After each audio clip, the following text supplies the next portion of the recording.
A few years ago, I booked a trip to Rio de Janeiro with a really specific goal. And besides the obvious appeal of visiting an awesome place like Rio, the single-minded obsession that sent me there was to complete the biggest goal that had sat at the very top of my life bucket list since the day I first wrote one. I was probably about 9 years old when I wrote that. I was a strange child. Anyway, that goal was to see the 7 wonders of the world. And over about 12 years, I got pretty close. I had managed to see wonders in Italy, Jordan, Mexico, China, Peru, India, and made a stop by Egypt, where the only remaining wonder of the ancient world still stands. I spent pretty much all of my time and all of my savings dreaming about travel. And I even started a travel blog that got quite popular, which enabled me to do some of it for free. So when I finally made it to Brazil and stood in front of the Christ the Redeemer statue, my adrenaline was pumping. I could feel my heartbeat in every single vein in my body, and I wondered how many other people in the world had actually managed to do what I was doing right then. I wondered how many people said they wanted to, but never really tried. But the thing I thought about most was how hard it is to travel as much as I did while holding a full-time job. If I hadn't moved country 3 times, I don't think I could possibly have pulled all of that off without some kind of nomadic lifestyle. And so I dreamed of a future where I could take my job with me and do it from anywhere in the world. The funny thing is, this story doesn't end how you think it will, and I promise I am going somewhere interesting with this. You're watching episode 22 of Out of Office, where we release a short new video every Thursday that's packed with the most interesting stories, news, and insights that affect remote workers like me and you. And this week, as you may have guessed, we're going to talk about digital nomads. And the reason I went in so deep on that story about the 7 wonders of the world is because I wanted you to realize just how much I would personally love to be a digital nomad. I think they're awesome. No beef, all right? Because if I didn't take the time to make that clear, by the end of the story, you would definitely think I hated them. So buckle up. It's been over 4 years now since that bucket list trip to Brazil, and for more than 2 of those years, I've been working in a full-time remote job that I found on Crossover. And this job is seriously perfect for a digital nomad. All of my work is asynchronous and can be done from any time zone. All I need is a charged laptop, some patchy Wi-Fi, and a coffee. So when I took a full-time remote job, I thought, game on, I am gonna travel. Remote work is gonna be exactly like those stock images I've seen on Google. I'll spend mornings working from the beach, afternoons working from a cafe, and my free time exploring an exotic corner of the world.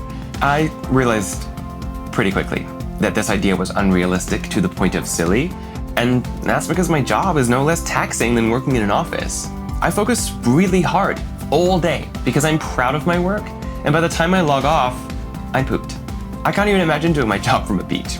It might make a nice stock photo, but just imagine how hard these people would have to squint to see the numbers on a spreadsheet. It's simply not an environment that lends itself to productive working.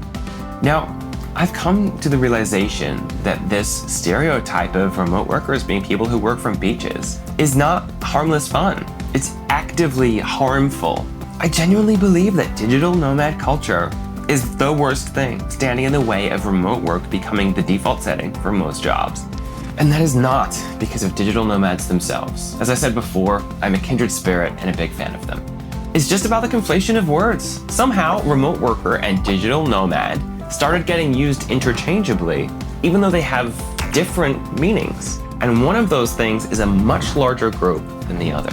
Can you imagine if we did that with other things? Like if you said cat and I thought you meant one of these?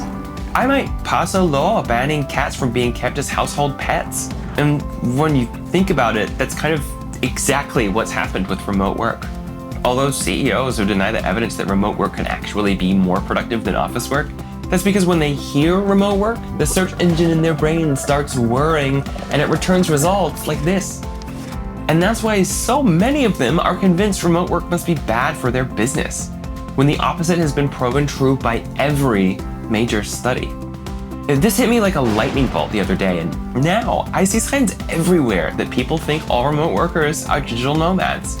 From politicians whose only laws around remote work are digital nomad visas, which are great, but only affect the tiny percentage of remote workers who do their job on the road, right down to individual employees who have worked in the same city for years, assuming they're not the target market for a remote job, or that the remote jobs they see online that pay more than they can get down the street must be too good to be true.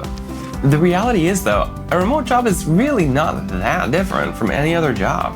It can be just as good, just as bad, just as exciting, just as difficult, just as productive as any other damn job. And some people who have remote jobs decide to travel the world, and those people are digital nomads, and that's great. But it's high time that the world realizes nomads are a tiny minority and nowhere near representative of most remote workers who spend each day working in the same chair at the same desk, focusing just as hard as they would have if that desk was in a room filled with their coworkers, if not harder. I mean, it doesn't make as good of a stock photo as working on the beach, but that's kind of the point. The best place to work remotely is almost always going to be a great home office. Not the beach, not a plane, and surely not one of those tiny little desks they always seem to have in hotel rooms. Now, that said, a couple of months ago, a brand new village for digital nomads did open up in Brazil, and it looks really cool. So don't get me wrong, digital nomads are great. I would love to go and stay in that village for a while, and I bet I could work productively from there. But that experience would only represent remote work as much as this represents a cat. Now, am I right about digital nomad culture being terrible for the public perception of remote work? Or am I completely wrong? Let me know in those comments.